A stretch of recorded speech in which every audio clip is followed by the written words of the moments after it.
කවදා හරි හිතලා තියෙනවද? ඔබ වෙනුවෙන් පුංචිම පුංචි වතුර වලක්වත් පයින්නේ නැති මිනිස්සු වෙනුවෙන් ඇයි ඔයා මුහුදක් තරණය කරන්න හදන්නේ කියලා.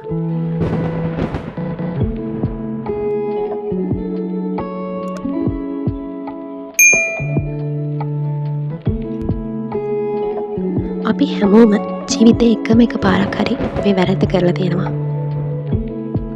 අපිට ආදරේ නැති, අපිට වටිනාකමක් නොදෙන අය වෙනුවෙන් අපි අපේ මුළු ජීවිතයම කැප කරනවා. අද අපි කතා කරන්නේ ඒ විනාශකාරී කැපවීම නතර කරලා ඔබේ වටිනාකම නැවත සොයාගන්නේ කොහොමද කියන එක ගැන. අපි හිතනවා අපි වැඩියෙන් කැප වුණොත්, වැඩියෙන් මහන්සි වුණොත් අනිත් අය අපිට ආදරේ කරයි කියලා. හැබැයි ඇත්ත ඒක නෙවෙයි. ඔබ නොමිලේ දෙන ඕනෑම දෙයක වටිනාකම කාලයත් එක්ක අඩු වෙනවා.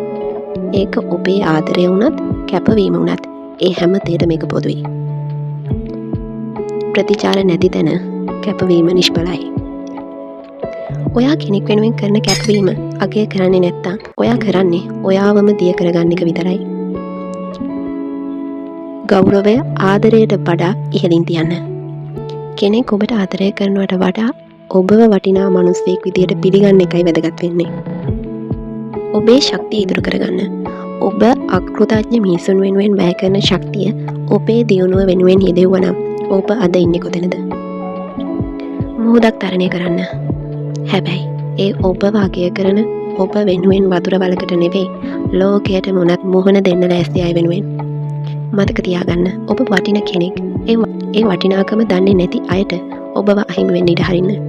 ඒක ඔවුන්ගේ අවාසනාවක් මිස ඔබේ වැරැද්දක් නෙවෙයි. අදම තීරණය කරන්න.